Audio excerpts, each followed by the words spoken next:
जय हिंद दोस्तों, स्वागत है आप सभी का इस वीडियो में। इस वीडियो में हम पार्लियामेंट का नेक्स्ट पार्ट देखेंगे।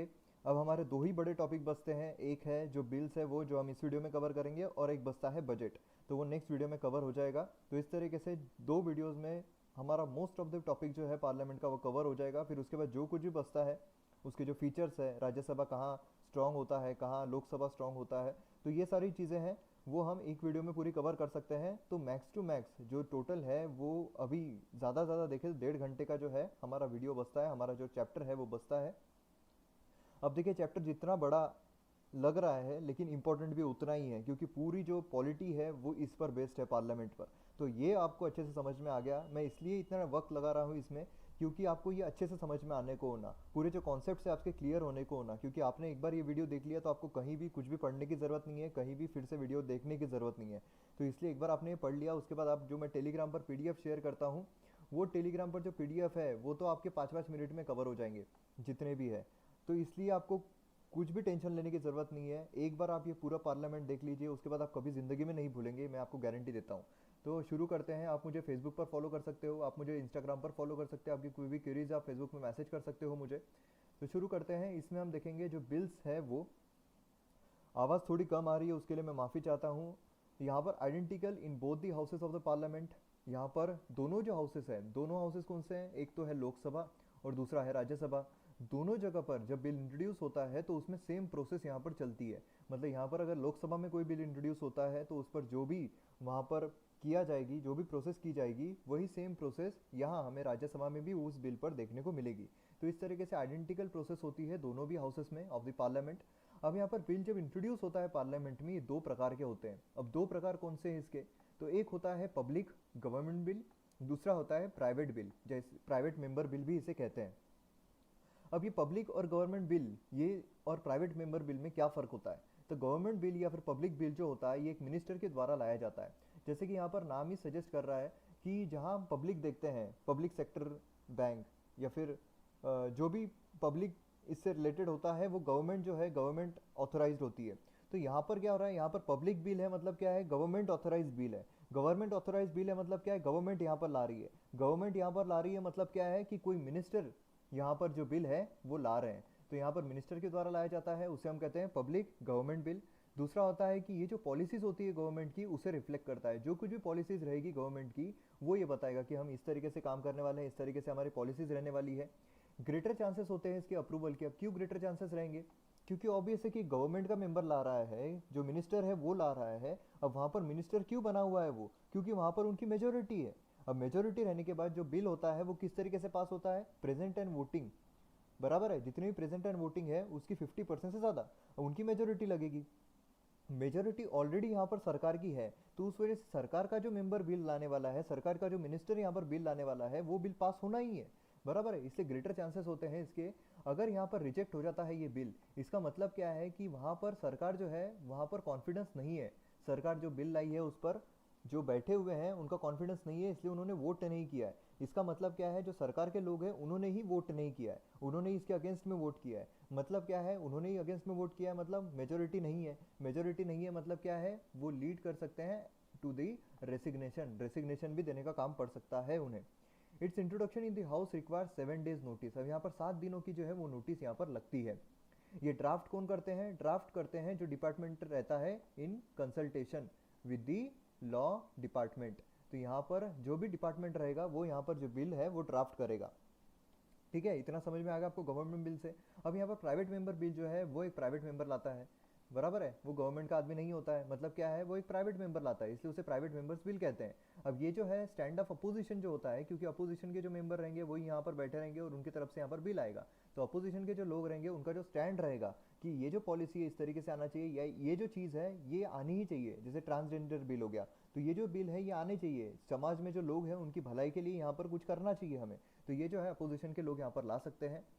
लेसर चांसेस होते हैं यहाँ पर अप्रूवल के। क्यों लेसर चांसेस होते हैं? क्योंकि यहाँ पर इनकी मेजोरिटी नहीं है। तो अगर ये गवर्नमेंट जो है उन्हें पसंद नहीं आता है तो गवर्नमेंट सब अपने जो मेंबर्स है, क्योंकि उनकी मेजोरिटी है वहाँ पर, तो उन्हें बोल सकती है। जितने बीजेपी के लोग हैं उन्हें बताएंगे कि यहाँ पर कांग्रेस ने जो बिल लाई है वो पास नहीं करना है, तो कोई भी उसे वोट नहीं करेगा।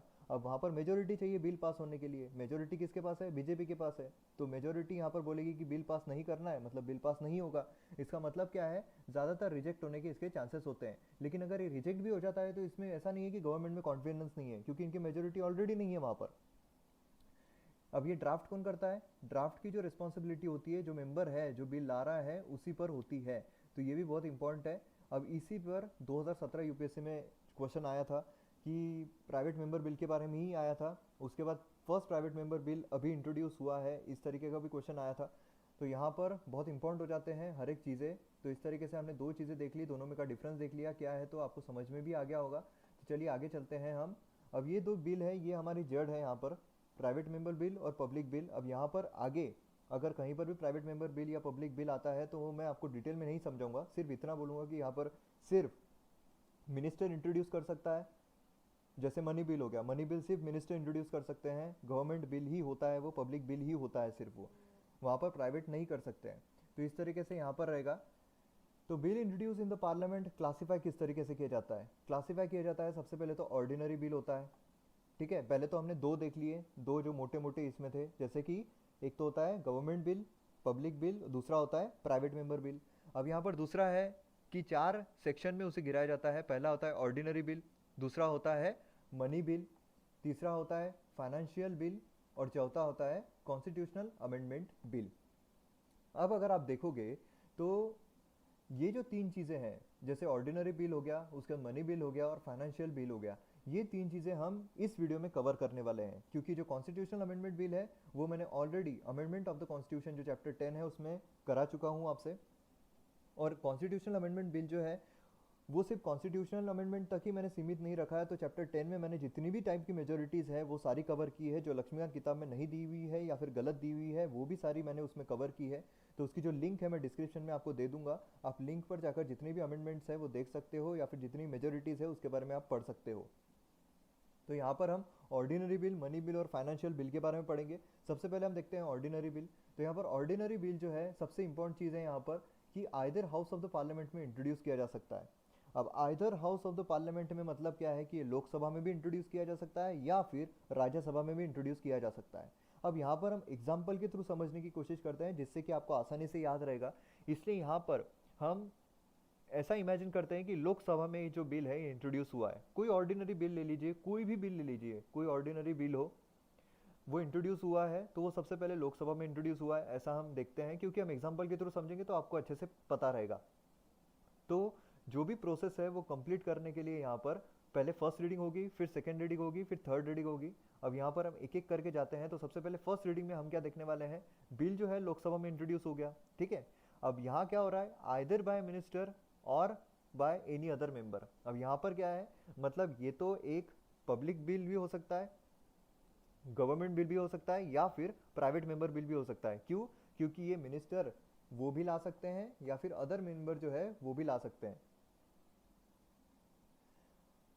अब उसके बाद हम इमेजिन करते हैं कि अब देखिए जो मनी बिल है उसमें तो हमें पता है कि जो गवर्नमेंट के जो लोग हैं वही ला सकते हैं, मिनिस्टर ही ला सकते हैं। तो इसमें हम ये एग्जांपल जो है ऑर्डिनरी बिल का, ऑर्डिनरी बिल के एग्जांपल में हम कंसिडर करते हैं कि लोकसभा में बिल इंट्रोड्यूस हुआ है और राहुल गांधी साहब जो है उन्होंने ये बिल लाया है, ठीक है। किसी भी चीज़ के लिए ला सकते हैं, तो ऑर्डिनरी बिल है। यहाँ पर दोनों ला सकते हैं, मिनिस्टर भी ला सकते हैं और अदर मेंबर भी ला सकते हैं। तो यहाँ पर अदर मेंबर मतलब प्राइवेट मेंबर बिल यहाँ पर आया है, राहुल गांधी साहब ने यहाँ पर बिल जो है वो लाया है।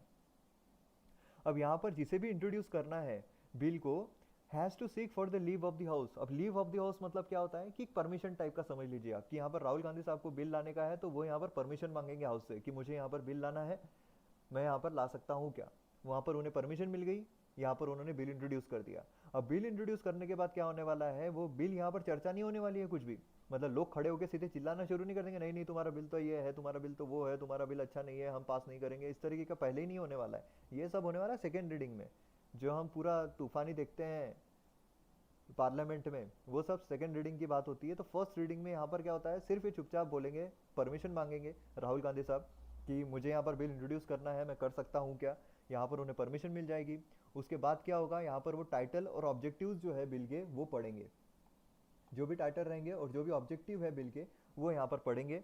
उसके बाद यहाँ पर कोई किसी भी प्रकार का डिस्कशन नहीं होगा, चुपचाप राहुल गांधी साहब को सब सुनते रहेंगे। उसके बाद ये जो बिल है ये गैजेट ऑफ इंडिया में पब्लिश किया जाएगा। ठीक है, अब यहाँ पर मतलब क्या होगा, गैजेट ऑफ इंडिया जो इसमें पब्लिश किया जाएगा, मतलब फर्स्ट रीडिंग में क्या होता है, सिर्फ टाइटल और ऑब्जेक्टिव पढ़े जाते हैं और गैजेट ऑफ इंडिया में हो जाता है। मतलब ऐसा अगर आपको क्वेश्चन आता है कि गैजेट ऑफ इंडिया में कौन सी रीडिंग में पब्लिश होता है, तो आपको लगेगा पब्लिश हो गया मतलब ये फाइनल रीडिंग होगी, थर्ड रीडिंग होगी, लेकिन नहीं, गैजेट ऑफ इंडिया में पब्लिश होना मतलब फर्स्ट रीडिंग का भाग होता है। उसके बाद बिल जो है वो जाएगा सेकेंड रीडिंग में। अब सेकेंड रीडिंग में क्या होने वाला है, तो इसमें स्टेजेस है। जैसे कि फर्स्ट स्टेज जो है वहाँ पर स्टेज ऑफ जनरल डिस्कशन, यहाँ पर जनरल डिस्कशन होने वाला है, यहाँ पर उधम मचने वाला है, यहाँ पर लोग चिल्लाने वाले हैं, यहाँ पर बोलने वाले हैं कि ये बिल में ये नहीं है, ये बिल में ये नहीं है। मतलब क्या है, यहाँ कुछ कंडीशंस दी हुई है। जैसे कि सबसे पहली कंडीशन क्या है, या तो पूरी तरीके से मान जाएंगे कि राहुल गांधी साहब जो है उन्होंने जो कुछ बोला है वो एकदम सही है, ये हमने एक्सेप्ट कर लेना चाहिए, तो जैसा का वैसा बिल जो है वो एक्सेप्ट हो जाएगा। ये मोस्ट प्रोबेबली कब होगा कि जैसा का वैसा एक्सेप्ट हो रहा है, जब गवर्नमेंट बिल रहेगा, बराबर, जब मोदी जी लाएंगे, क्योंकि उनकी मेजोरिटी है, तो सब सुन के बोल देंगे हाँ हाँ ठीक है हम कंसिडर कर रहे हैं करके। मोस्ट प्रोबेबली बोल रहा हूँ, उसमें भी ज़रूरी नहीं है, लेकिन यहाँ पर राहुल गांधी साहब ने लाए। उसके बाद नेक्स्ट क्या हो सकता है कि रेफर कर सकते हैं बिल कोई भी सिलेक्टेड कमेटी की तरफ, कोई भी कमेटी जो रहेगी। अब कमिटीज़ हमने देखी हुई है, उस पर भी मैंने एक चैप्टर बनाया हुआ है, तो वो भी आप जाकर देख सकते हो। जो कमिटीज़ है उसको रेफर करेंगे, या फिर वो जॉइंट कमेटी जो होती है दोनों हाउसेस की, उसे रेफर करेंगे। और ये जो बिल है ये circulate the bill to elicit public opinion, जो पब्लिक ओपिनियन रहेगा उसके लिए भी दे सकते हैं। तो ये चार चीज़ें ये लोग कर सकते हैं स्टेज ऑफ जनरल डिस्कशन में। अब जनरल डिस्कशन कंप्लीट हो जाता है, अब यहाँ पर बिल हम कंसिडर करते हैं कि कमिटी स्टेज पर चला गया है, कमिटी को उन्होंने रेफर कर दिया है। अब कमिटी स्टेज पर जाने के बाद क्या होगा, कमिटी इन्हें सजेशंस देगी कि आप इस तरीके से कर सकते हो, बिल में कुछ अच्छाई तो है ही, लेकिन बिल जो है वो पास भी कर सकते हैं, लेकिन अगर ये चेंजेस किए तो बिल और अच्छा हो जाएगा। तो इस तरीके से कमिटी स्टेज आ गई, कमिटी में इसके चेंजेस आ गए, कमिटी में इसकी बात हो गई। उसके बाद नेक्स्ट आता है कंसिडरेशन स्टेज। अब each clause is discussed and voted upon separately. अब यहाँ पर हर एक क्लॉज जो है वो डिस्कस किया जाता है कमिटी से आने के बाद। काफ़ी जो बिल है वो कमेटी के पास जाते हैं, कमेटी से आने के बाद वो जो बिल है हर एक क्लॉज पर डिस्कस किए जाते हैं। अब अगर आपको पता होगा, हमने लास्ट वीडियोस में जैसा देखा है, क्लोजर मोशन जो हमने देखा था, उसमें क्लोजर मोशन में देखा था क्लोजर बाय कंपार्टमेंट्स, बराबर है। मतलब उसमें कौन सा किड, हमने वो जो देखे थे ना, किड्स थे, मेन थे, लेजेंड्स थे और अल्ट्रा लेजेंड्स थे, तो वहाँ पर कंपार्टमेंट किस वे में आ रहा था, तो वो मेन में आ रहा था, बराबर है। तो इस तरीके से क्लॉज बाय क्लॉज डिस्कस करेंगे और उस पर वोट किया जाएगा सेपरेटली। मतलब क्या है, यहाँ पर जितने भी लोग हैं बैठे हुए वो चर्चाएं करेंगे बिल पर कि इस तरीके से होना चाहिए, ये होना चाहिए, वो होना चाहिए। फिर हर एक क्लॉज जो है वो लेकर यहाँ पर डिस्कस किया जाएगा और उस पर वोटिंग की जाएगी सेपरेटली। ये हो गई सेकंड रीडिंग। सेकंड रीडिंग जो है सबसे इंपॉर्टेंट चीज़ होती है, सबसे इंपॉर्टेंट है बिल कोई भी पास करने के लिए, क्योंकि इतनी सारी चीज़ें वहाँ पर हो रही है। कमेटी स्टेज में जाता है, उसके बाद कमेटी वहाँ पर रेफर करती है, उसके बाद वहाँ पर और क्लॉज बाय क्लॉज डिस्कशन होता है और उसके बाद वोटिंग की जाती है सेपरेटली। मतलब पूरा डिस्कशन कहाँ हो रहा है, सेकेंड रीडिंग में हो रहा है। जो भी अमेंडमेंट करने हैं, जो भी चेंजेस करने हैं, वो कहाँ हो रहा है, सेकेंड रीडिंग में ही हो रहे हैं। उसके बाद फिर बिल जाएगा थर्ड स्टेज में। अब थर्ड स्टेज में क्या होने वाला है, जो भी डिबेट हुई है, जो भी क्लॉजेस पर जो भी वोट हुए हैं सेपरेटली, अब वहाँ पर पता चलेगा हमें कि ये जो बिल है ये एक्सेप्ट हुआ है या रिजेक्ट हुआ है, यहाँ पर हमें पता चल जाएगा। अब एक्सेप्ट होता है या रिजेक्ट होता है ये हमें ये इसमें पता चल जाएगा। यहाँ पर किसी भी तरीके का अमेंडमेंट जो है वो यहाँ पर नहीं होने वाला है, ये भी बहुत इंपॉर्टेंट चीज़ है, याद रखिए।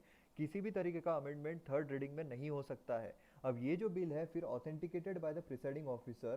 प्रिसाइडिंग ऑफिसर क्या करेगा, इसे अब सेकेंड हाउस में जाने के लिए कंसिडर कर लेगा कि अब ठीक है बिल यहाँ पर अप्रूव तो हो चुका है, बिल यहाँ से पास तो हो चुका है, अब ये सेकेंड हाउस में जाने वाला है। अब सेकेंड हाउस में बिल जाएगा, बराबर है। अब यहाँ पर राज्यसभा में बिल जाने वाला है। अब क्या हुआ, हमने देख लिया लोकसभा से बिल निकला, वहाँ तीनों रीडिंग हुई, उसके बाद बिल जो है वो सेकेंड हाउस में गया, मतलब राज्यसभा में गया, जो कि राहुल गांधी साहब ने इंट्रोड्यूस किया था। ठीक है, अब यहाँ पर राज्यसभा में जाने के बाद क्या होगा, तो वो तीन चीज़ें तो होने ही वाली है, first reading, second reading and third reading, ये तीनों रीडिंग तो होने ही वाली है दोनों हाउसेस में। क्योंकि हमने फर्स्ट स्लाइड में ही देखा था कि दोनों जगह पर जो प्रोसेस से बिल एक हाउस में जाएगा वही सेम प्रोसेस से बिल दूसरे हाउस में भी जाएगा। तो तीनों रीडिंग जो है इस हाउस में भी होने वाली है, राज्यसभा में भी। अब उसी के साथ साथ यहाँ पर ये जो मेंबर्स है राज्यसभा के, इनके पास इतने ऑप्शंस होते हैं, या तो ये कर सकते हैं कि पास कर सकते हैं बिल जैसा का वैसा जो उन्होंने भेजा है।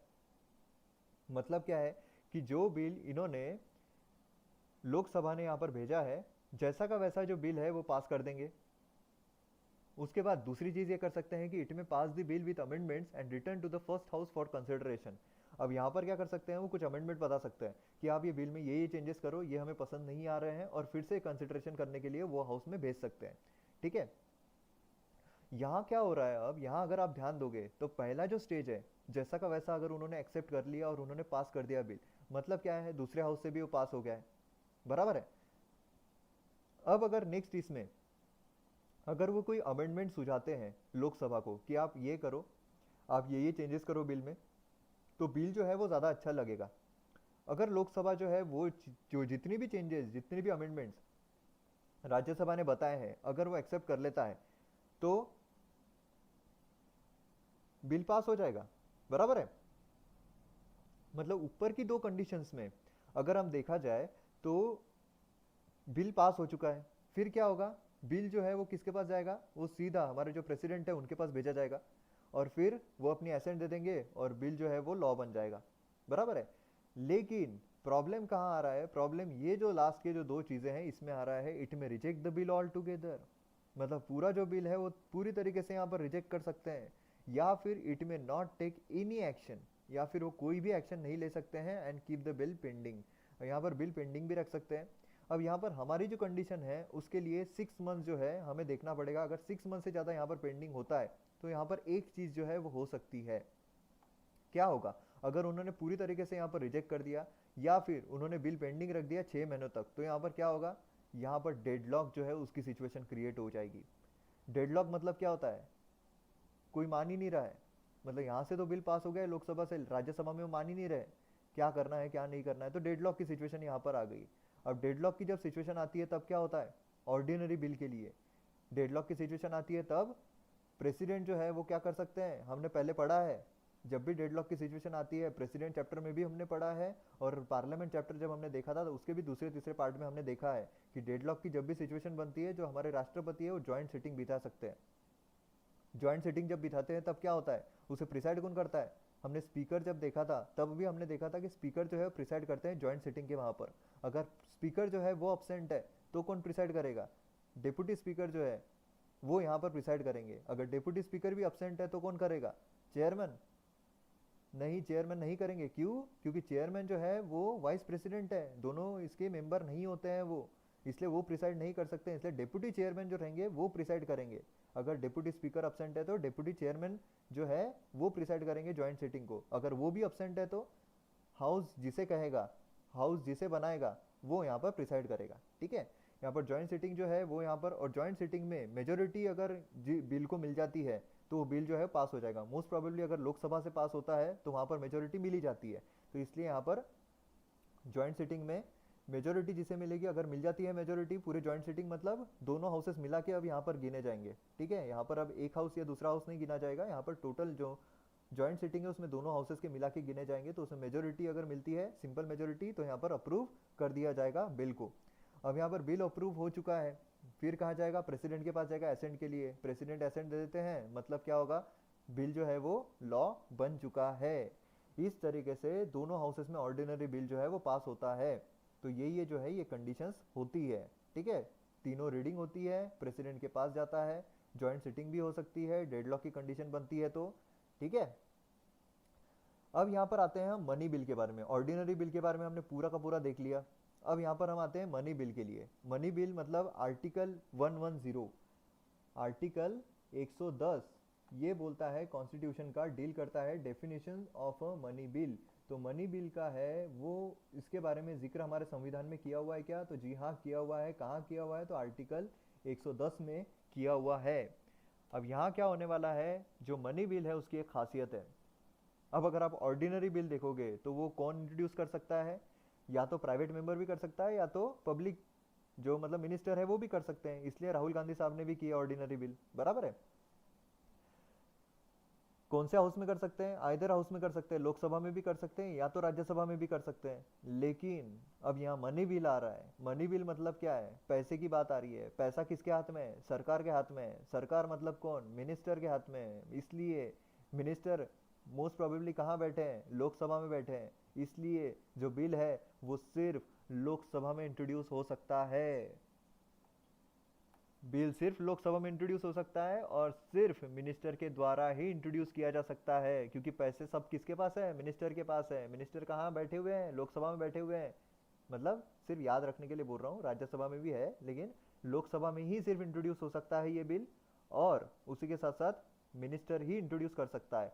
लेकिन इसमें रिकमेंडेशन भी चाहिए होती है, prior recommendation of the president. जो हमारा राष्ट्रपति है वो उनका रिकमेंडेशन यहाँ पर चाहिए रहेगा इसके इंट्रोडक्शन करने के लिए। ठीक है, इतनी बात आपको समझ में आ गई।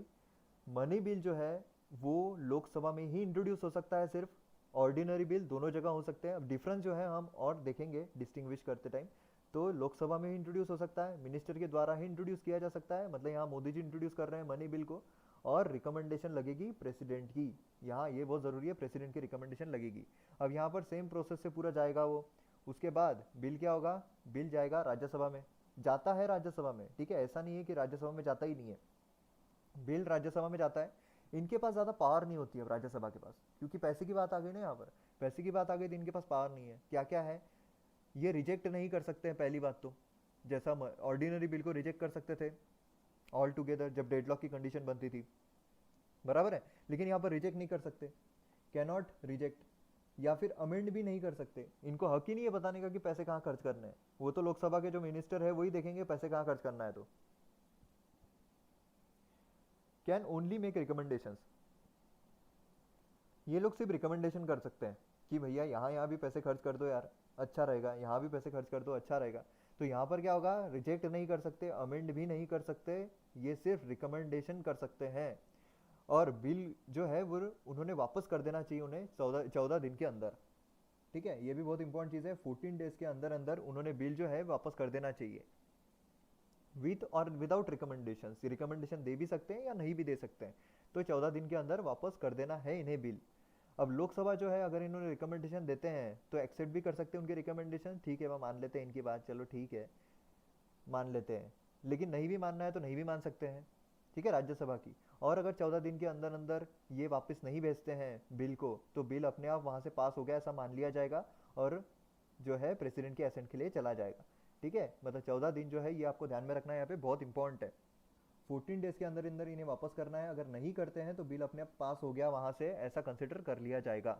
अब यहाँ क्या होने वाला है, यहाँ से बिल पास हो जाएगा, मतलब अब प्रेसिडेंट का यहाँ पर आएगा, बिल किसके पास जाएगा, तो प्रेसिडेंट के पास जाएगा उनके एसेंट के लिए। अब प्रेसिडेंट यहाँ पर क्या कर सकते हैं, प्रेसिडेंट यहाँ पर एसेंट दे सकते हैं या विथहोल्ड करके रख सकते हैं, लेकिन ये रिटर्न नहीं कर सकते बिल कंसिडरेशन के लिए। जब हमने प्रेसिडेंट चैप्टर पढ़ा था उसमें हमने 3 चीज़ें उनकी देखी थी, क्या क्या कर सकते हैं वो, बराबर है, वीटो पावर के साथ देखी थी हमने। तो इसलिए हम डिस्कशन में और डीप में जाएंगे नहीं। अगर आपको नहीं याद आ रहा है तो फिर से आप प्रेसिडेंट जो चैप्टर है वो देख सकते हो, वहाँ पर डिटेल में मैंने आपको बताया एग्जाम्पल के थ्रू। तो यहाँ पर क्या होने वाला है, प्रेसिडेंट या तो एसेंट देंगे या फिर विथहोल्ड करके रखेंगे, लेकिन यहाँ पर रिटर्न नहीं कर सकते हैं बिल को। उसके बाद जो बिल है, अब वो मनी बिल है या नहीं, क्योंकि मनी बिल में बहुत ज़्यादा पावर है। मनी बिल मतलब क्या है, लोकसभा अपने हिसाब से यहाँ पर पास करा सकती है, उसमें राज्यसभा का रोल ही नहीं आता है, मतलब डेडलॉक जो हो ही नहीं सकता, बराबर है, इसमें डेडलॉक हो ही नहीं सकता है क्योंकि राज्यसभा का इसमें रोल ही नहीं है। 14 दिन तक ज़्यादा से ज़्यादा होल्ड करके रख सकते हैं, 14 दिन के बाद अपने आप बिल जो है पास कर दिया जाएगा। अब यहाँ पर मनी बिल है या नहीं कौन डिसाइड करेगा, जो स्पीकर है वो डिसाइड करेंगे कि यहाँ पर बिल जो है वो मनी बिल है या नहीं। अब उन्होंने अगर बता दिया कि ये मनी बिल है, तो वो जो चीज़ है वो कहीं भी चैलेंज नहीं की जा सकती, किसी कोर्ट में नहीं, या फिर प्रेसिडेंट भी उसे चैलेंज नहीं कर सकते। मतलब इन्होंने कोई ऑर्डिनरी बिल को ही बोल दिया ये मनी बिल है, मेरा मन कर रहा है ये मनी बिल है, मतलब वो मनी बिल है, कोई भी उसे चैलेंज नहीं करेगा। ऐसा 2017 में काफ़ी कंट्रोवर्सी हुई थी, हम जानते हैं। तो इस तरीके की चीज़ है, मनी बिल है या नहीं है ये कौन डिसाइड करेगा, स्पीकर डिसाइड करेंगे, और उनका जो डिसीजन रहेगा फाइनल रहेगा, कहीं भी चैलेंज नहीं किया जा सकता है। अब यहाँ पर आप डिफरेंस देख सकते हो, जैसे ऑर्डिनरी बिल है वो इंट्रोड्यूस किया जा सकता है आइदर इन लोकसभा और इन राज्यसभा, बराबर है, या तो लोकसभा में किया जाएगा या तो राज्यसभा में किया जाएगा। जैसे ऑर्डिनरी बिल सबसे पहला बिल जो हमने देखा है, या तो मिनिस्टर के द्वारा किया जा सकता है या प्राइवेट मेंबर के द्वारा, राहुल गांधी साहब ने किया था, लोकसभा में किया था। उसके बाद विदाउट रिकमेंडेशन ऑफ प्रेसिडेंट, यहाँ पर रिकमेंडेशन नहीं लगती, ऑर्डिनरी बिल तो आते जाते रहते हैं, उनकी क्या प्रेसिडेंट की क्या रिकमेंडेशन लगेगी। लेकिन यहाँ पर अगर हम मनी बिल देखें तो ओनली इन लोकसभा, लोकसभा में इंट्रोड्यूस किया जा सकता है। जैसे मोदी जी ने लोकसभा में इंट्रोड्यूस किया मनी बिल, हमने एग्जाम्पल में जो देखा है, राज्यसभा में नहीं किया जा सकता, ओनली बाय द मिनिस्टर, सिर्फ मिनिस्टर जो है वही ये इंट्रोड्यूस कर सकते हैं, ये भी बहुत इंपॉर्टेंट चीज़ है यहाँ पर। और प्राइवेट रिकमेंडेशन जो है वो लगती है हमारे प्रेसिडेंट की, राष्ट्रपति की रिकमेंडेशन जो है वो लगती है। उसके बाद अमेंड किया जा सकता है राज्यसभा के द्वारा और रिजेक्ट भी किया जा सकता है राज्यसभा के द्वारा, लेकिन ये अमेंड या रिजेक्ट नहीं किया जा सकता है। सिर्फ रिकमेंडेशन जो है ये बताए जा सकते हैं, और रिकमेंडेशन भी एक्सेप्ट करना है या नहीं ये लोकसभा के हाथ में, वो चाहे तो कर सकते हैं, न चाहे तो नहीं कर सकते। मतलब पूरी पावर यहाँ पर मनी बिल के लिए पूरी पावर जो है लोकसभा के पास है। उसके बाद it can be detained by Rajya Sabha for maximum period of 6 months, 6 महीनों तक ये डिटेन किया जा सकता है। उसके बाद ज्वाइंट सिटिंग जो है हमारे प्रेसिडेंट बुला सकते हैं। ज्वाइंट सिटिंग पहले हुई है क्या?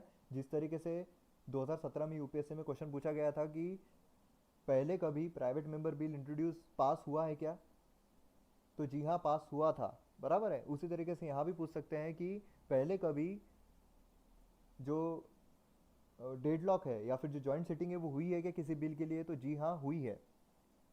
उसके बाद it can be detained by the Rajya Sabha for maximum period of 14 days only, 14 दिन तक ही डिटेन किया जा सकता है। उसके बाद वो अपने आप पास हो गया है ऐसा घोषित कर दिया जाएगा, अगर 14 दिन से ज़्यादा अपने पास रखते हैं तो। 6 महीने से ज़्यादा यहाँ ज्वाइंट सिटिंग होगी, यहाँ ज्वाइंट सिटिंग का कोई प्रावधान ही नहीं है, क्योंकि बिल अपने आप पास हो जाएगा 14 दिन से ज़्यादा हो गए तो, ठीक है। उसका it does not require certification of speaker when transmitted to Rajya Sabha, certification नहीं लगता है, लेकिन यहाँ पर सर्टिफिकेशन लगता है, क्योंकि ये स्पीकर बताएंगे ये मनी बिल है या नहीं है, कौन सा बिल है, स्पीकर बताने वाले हैं। उसके बाद है कि it is send for the president assent only for being approved by both the houses, अगर दोनों हाउसेस अप्रूव करते हैं तभी ये प्रेसिडेंट के एसेंट के लिए जाएगा। अगर डेडलॉक होता है तो उसमें क्या होता है, उसमें ज्वाइंट सिटिंग बुलाई जाती है प्रेसिडेंट के द्वारा। लेकिन यहाँ पर क्या हो रहा है, यहाँ पर assent if it is approved by only Lok Sabha, Lok Sabha ने इसे अप्रूव कर दिया है, मतलब ये प्रेसिडेंट के एसेंट के लिए चला जाएगा, क्योंकि यहाँ पर डिसएग्रीमेंट होना ही नहीं है। राज्यसभा जो है उसे डिसएग्री कर ही सकती नहीं है, 14 दिन तक ज़्यादा होल्ड करके रख सकती है, 14 दिन से ज़्यादा हो गए तो अपने आप पास हो जाएगा। No provision for joint sitting, क्यों, मैंने अभी बताया। अगर ये डिफीट होता है लोकसभा में may lead to resignation of the government, मतलब रेसिग्नेशन जो है गवर्नमेंट को देना पड़ेगा। अगर ये गवर्नमेंट जो है वो इंट्रोड्यूस करता है तो, अगर मिनिस्टर इंट्रोड्यूस करता है कोई बिल को और वो बिल पास नहीं होता है तो रेसिग्नेशन देना पड़ सकता है, बराबर है। यहाँ मे लीड टू है, may lead to resignation of the government, कि वहाँ पे मेजोरिटी नहीं है, मिनिस्टर ने बिल लाने के बाद वो पास नहीं हो रहा, मतलब एकता ही नहीं है तुम लोगों में। यहाँ क्या हो रहा है, अगर डिफीट होता है लोकसभा में तो यहाँ रेसिग्नेशन देना ही पड़ेगा सरकार को। कौन सा, मनी बिल अगर डिफीट होता है तो, मनी बिल अगर डिफीट होता है लोकसभा में तो रेसिग्नेशन देना ही पड़ेगा। उसके बाद it can be rejected, approved और return for reconsideration by the president, और लेकिन यहाँ पर क्या कर सकते हैं, वो रिजेक्ट कर सकते हैं या अप्रूव कर सकते हैं, लेकिन रिटर्न जो है वो नहीं कर सकते, रिटर्न करने का प्रावधान प्रेसिडेंट को नहीं है मनी बिल। तो ये चीज़ें हो गई, हमने देख लिया जो डिस्टिंग्विश है वो भी, इससे आपको और आइडिया क्लियर हो गई होगी। उसके बाद हम आते हैं फाइनेंस बिल पर। अब फाइनेंस बिल जो है ये वो बिल है जो डील करते हैं फिजिकल मैटर्स के साथ। अब यहाँ पर इसमें क्या होगा, इसमें मनी बिल तो रहने वाला है, पैसे की चीज़ें तो रहने वाली है, उसी के साथ साथ यहाँ पर रेवेन्यू और जो एक्सपेंडिचर है वो भी इसके साथ साथ रहेगा। अब फाइनेंस बिल के कितने प्रकार है, सबसे पहला आता है मनी बिल, जो हमने अभी पढ़ा है। मनी बिल मतलब आर्टिकल 110 में जो आता है वो हो गया मनी बिल। दूसरा है फाइनेंस बिल 1, 117 के फर्स्ट सेक्शन में आता है। और तीसरा है फाइनेंस बिल 2 जो 117 के थर्ड सेक्शन में आता है। तो इस तरीके से 3 टाइप है फाइनेंस बिल के। अब यहाँ पर हमने मनी बिल तो पूरी तरीके से पढ़ लिया है, बराबर है, जो आर्टिकल 110 है। अब मनी बिल के कौन कौन सी चीज़ें हैं, तो मनी बिल की सारी चीज़ें जो हमें पता है, जो पैसे से रिलेटेड रहती है, जो भी पैसे से रिलेटेड रहेगी, टैक्सेस से रिलेटेड, इससे रिलेटेड, उससे रिलेटेड, तो वो सारी चीज़ें मनी बिल में आ जाएगी। अब वो कौन कौन सी चीज़ें आप लक्ष्मीकांत किताब में से पढ़ भी सकते हो, क्योंकि वो इतनी इंपॉर्टेंट नहीं है, वो आपको कोई यूपीएससी में पूछने वाला नहीं है कि इनमें से कौन सी चीज़ें जो है वो मनी बिल में आती है या आर्टिकल 110 में आती है। मेन क्या है, आर्टिकल 110 डील करता है मनी बिल के साथ। तो ये सारी चीज़ें हैं। अब वहाँ पर पेनाल्टीज, फाइन्स, ये सब नहीं आता है मनी बिल में, ठीक है, ये भी आप ध्यान में रखिए। फाइन्स, पेनाल्टीज, रेमिटेंस, ये जो है मनी बिल में नहीं आता है। अब यहाँ पर फाइनेंस बिल 1 मतलब आर्टिकल 117 उसका फर्स्ट पार्ट, और finance bill 2 article 117 third part. अब इसके बारे में हम थोड़ा जानने की कोशिश करते हैं। तो सबसे पहले फाइनेंस बिल 1। अब फाइनेंस बिल 1 जो है इसकी एक खासियत है कि यहाँ पर आर्टिकल 110 में जो चीज़ें दी हुई है वो भी इसमें आ सकती है, और उसी के साथ साथ दूसरी भी चीज़ें जैसे जनरल लेजिस्लेशन की जो चीज़ें होती है वो भी यहाँ पर इंट्रोड्यूस जो है वो की जा सकती है, उसे हम कहेंगे फाइनेंस बिल। अब यहाँ पर फाइनेंस बिल में मनी बिल बराबर है। मतलब इसमें क्या आ रहा है, एक तो मनी बिल आ ही रहा है, उसके साथ प्लस यहाँ पर जो जनरल लेजिस्लेशन की चीज़ें हैं वो भी यहाँ पर इंट्रोड्यूस हो रही है। मतलब यहाँ पर आधा ये मनी बिल है, आधा ये ऑर्डिनरी बिल है। बराबर है, जो फाइनेंस बिल 1 है वो आधा मनी बिल है, आधा ऑर्डिनरी बिल है। मतलब इसमें मनी बिल की भी कुछ पावर्स रहेगी और ऑर्डिनरी बिल की भी कुछ पावर्स रहेगी। तो मनी बिल की कौन सी पावर है, तो सिर्फ दो ही पावर मनी बिल की इसे मिलती है। वो कौन सी है, एक तो मनी बिल और फाइनेंस बिल 1, यहाँ 1 की बात हो रही है तो आप कंफ्यूज मत होइएगा, मनी बिल 1। अब पहली जो चीज़ है, पहला जो आता है वो ज़्यादा पावरफुल होता है। बराबर है, यूपीएससी में AIR 1 जो है उसे जो चाहिए वो मिल जाएगा, मतलब वो ज़्यादा पावरफुल है। मतलब सिर्फ याद रखने के लिए बोल रहा हूँ, ऐसे तो सबकी पावर जो है वो इक्वल है, लेकिन याद रखने के लिए बोल रहा हूँ मैं, कोई भी भावुक नहीं होगा यहाँ पर। तो यहाँ पर क्या है कि both can be introduce only in Lok Sabha. अब फाइनेंस बिल 1 और मनी बिल, क्योंकि यहाँ पर फाइनेंस बिल 1 में मनी बिल की भी चीज़ें आ रही है और ऑर्डिनरी बिल की भी आ रही है। यहाँ पर दोनों जो है मनी बिल और फाइनेंस बिल 1, ये दोनों सिर्फ लोकसभा में इंट्रोड्यूस किए जा सकते हैं और राज्यसभा में इंट्रोड्यूस नहीं किए जा सकते हैं, not in Rajya Sabha. Both of them can be introduce only on the recommendation of president. जैसे रिकमेंडेशन जो है प्रेसिडेंट की वो दोनों को लगेगी, तो रिकमेंडेशन जो है वो प्रेसिडेंट की लगने ही वाली है, मनी बिल को भी और फाइनेंस बिल 1 को भी।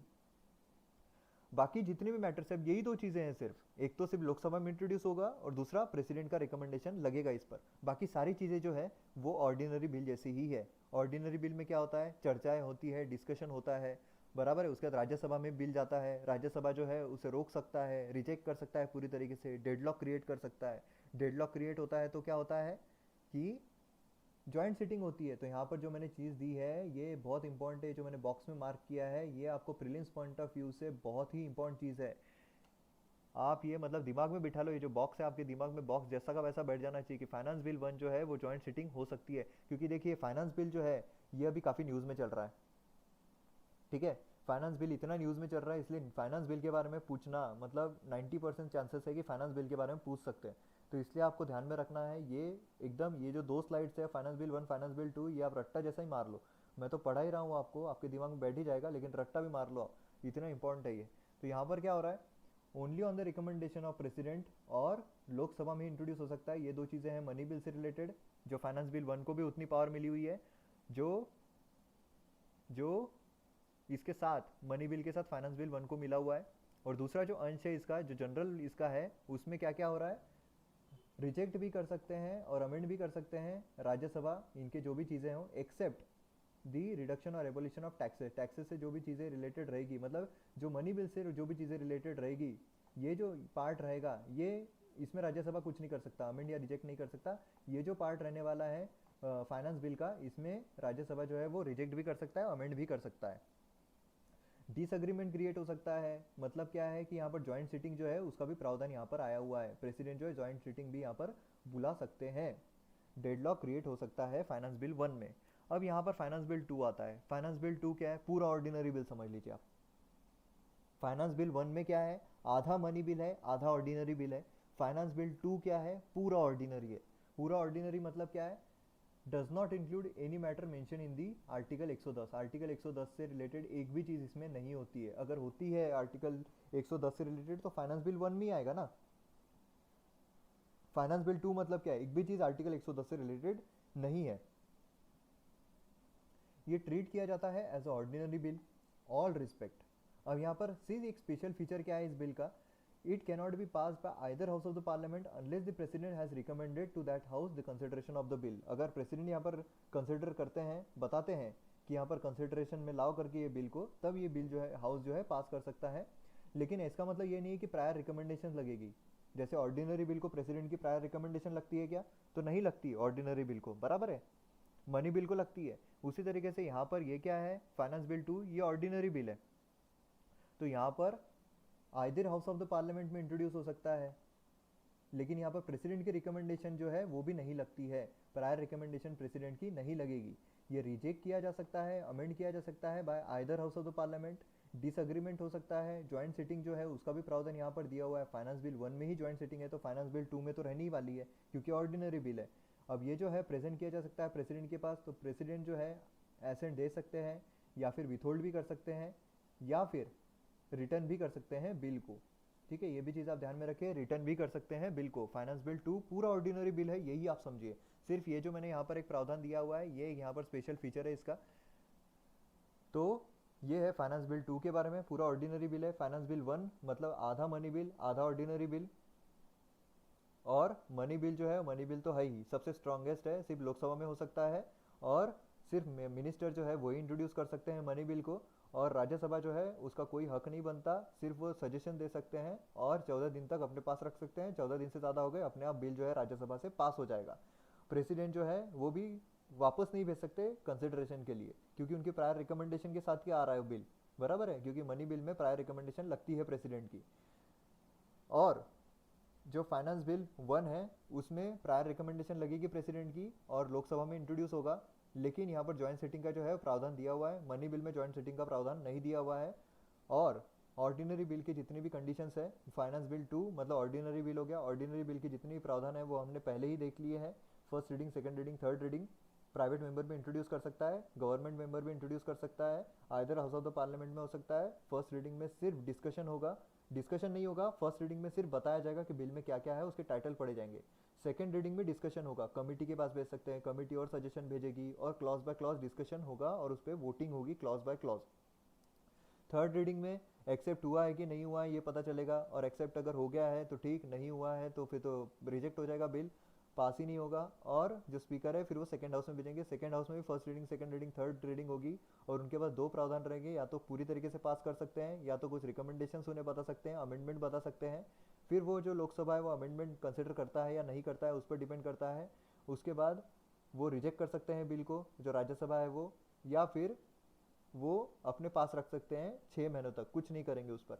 6 महीने से ज़्यादा अगर टाइम हो जाता है और रिजेक्ट कर देते हैं तो डेडलॉक की सिचुएशन क्रिएट हो जाती है, जिसमें ज्वाइंट सिटिंग जो है वो कर सकते हैं। तो ज्वाइंट सिटिंग ऑर्डिनरी बिल में भी कर सकते हैं और फाइनेंस बिल 2 में भी कर सकते हैं और फाइनेंस बिल 1 में कर सकते हैं क्या, तो जी हाँ कर सकते हैं। जैसे यहाँ पर मैंने आपको बताया, छप जाना चाहिए आपके दिमाग में, फाइनेंस बिल 1 में भी ज्वाइंट सिटिंग जो है वो होती है। तो इस तरीके से हमारा जो बिल का सेक्शन है पूरा तरीके से कंप्लीट हो गया है। नेक्स्ट वीडियो में हम बजट लेकर आएंगे, तो पूरा जो पार्लियामेंट है वो हमारा अगले वीडियो में ही कवर हो जाएगा। बाकी जो बचता है, राज्यसभा के पास कौन सी एक्स्ट्रा पावर है, जैसे ऑल इंडिया सर्विसेज बनाना, बराबर है, तो इस तरीके की चीज़ें हैं वो हम नेक्स्ट वीडियो में देख लेंगे। और जो कुछ भी छोटा मोटा चीज़ बची हुई है वो एग्जाम पॉइंट ऑफ व्यू से इतना इंपॉर्टेंट तो नहीं है, जो भी इंपॉर्टेंट है अब सिर्फ बजट तक का इंपॉर्टेंट है, तो वो हम पूरी तरीके से कंप्लीट कर लेंगे अच्छे से। वक्त लग रहा है लेकिन आपका अच्छे से हो जाएगा। तो अगर आपको वीडियो पसंद आता है तो शेयर ज़रूर कीजिए, सब्सक्राइब भी कीजिए, क्योंकि बहुत मेहनत लगती है वीडियो बनाने के लिए। तो मिलते हैं अगले वीडियो में। जय हिंद।